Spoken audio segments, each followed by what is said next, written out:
Hello guys, स्वागत है आपका हमारे channel happy go lucky pets में। आज हम बात करेंगे किटन्स के बारे में। एक किटन को अडॉप्ट करने से पहले हमारे मन में बहुत सारे सवाल होते हैं। आज हम उन सवालों में से 2 सवालों के बारे में बात करेंगे जो सबसे पहले हमारे मन में आते हैं किटन को अडॉप्ट करने से पहले। पहला सवाल कि हम मेल किटन को अडॉप्ट करें या फीमेल किटन को अडॉप्ट करें, और दूसरा सवाल कि किटन की उम्र कितनी होनी चाहिए। तो चलिए जवाब देते हैं पहले सवाल का, मेल किटन या फीमेल किटन। मेल और फीमेल में कुछ बिहेवियरल डिफरेंसेस होते हैं। ये डिफरेंसेस जब किटन्स बड़े हो जाते हैं सिर्फ तब दिखाई देते हैं। मेल कैट्स के बारे में कहा जाता है कि वो बड़े होने के बाद अग्रेसिव हो जाते हैं और घर में जगह जगह यूरिन पास करना स्टार्ट कर देते हैं, यानी घर में कहीं कहीं पे टॉयलेट करने लगते हैं वो, और घर से भागने की भी कोशिश करते हैं।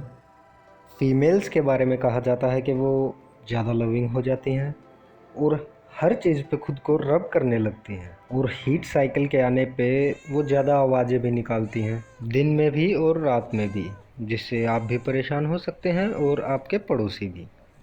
अब बहुत ही ज़रूरी बात, इस चीज़ को ध्यान से सुनिएगा। ये जो बिहेवियर हमने आपको बताए हैं ये फिक्स नहीं है कि मेल है तो वो ऐसी ही हरकत करेगा और फीमेल है तो वो ऐसे ही हरकत करेगी। ये बिल्कुल ऑपोजिट केस भी हो सकता है इसका। ऐसा हो सकता है कि मेल ज़्यादा लविंग हो जाए और फीमेल जगह जगह पर यूरिन पास करना स्टार्ट कर दे।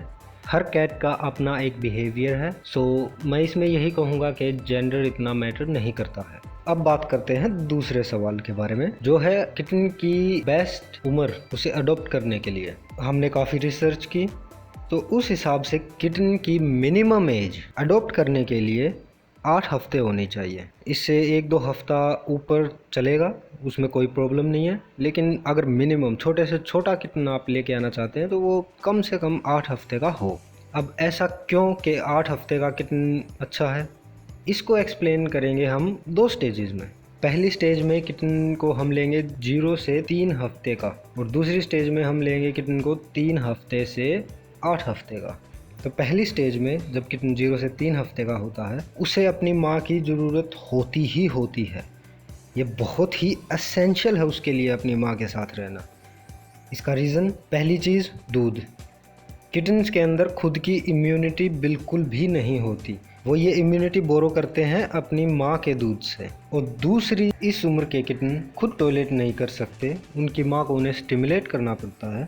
अब दूसरी स्टेज के बारे में बात करते हैं। 3 से 8 हफ्ते के दौरान किटन्स के आसपास इंसानों का होना बहुत ही ज़्यादा ज़रूरी है उनकी सोशलाइजेशन के लिए। अगर इस समय पर उनकी सोशलाइजेशन नहीं होती तो उनके अंदर इंसानों के लिए ट्रस्ट नहीं बनेगा, जिससे कि वो किटन अडॉप्शन के लिए फिट नहीं होगा।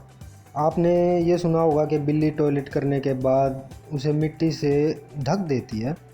ये आदत भी किटन इसी उम्र में अपनी माँ से सीखता है। इससे उनके लिए लिटर बॉक्स को यूज़ करना काफ़ी आसान हो जाता है। 3 से 8 हफ्ते के किटन्स शिकार करने की टेक्निक्स भी अपनी माँ से सीखते हैं। 8 हफ्ते के होने के बाद किटन्स माँ से इंडिपेंडेंट रहने के लिए तैयार हो जाते हैं। यही सही टाइम है उनको घर लाने का। सो गाइज, ये थी आज की हमारी वीडियो किटन्स की अडोप्शन एज के बारे में। अगर आपको पपीज़ की अडोप्शन एज के बारे में जानना है तो आप हमारी प्रीवियस वीडियो को चेक कर सकते हैं, link will be given in the description. अगर आपका कोई भी सवाल है किटन्स या पपीज़ से रिलेटेड तो आप हमें कमेंट सेक्शन में पूछ सकते हैं, हम जल्द से जल्द आपके सवालों का जवाब देंगे। और जिन्होंने हमारा चैनल सब्सक्राइब कर रखा है उन्हें बहुत बहुत थैंक यू। जिन्होंने नहीं किया वो आराम से कर लेना, कोई प्रॉब्लम नहीं है।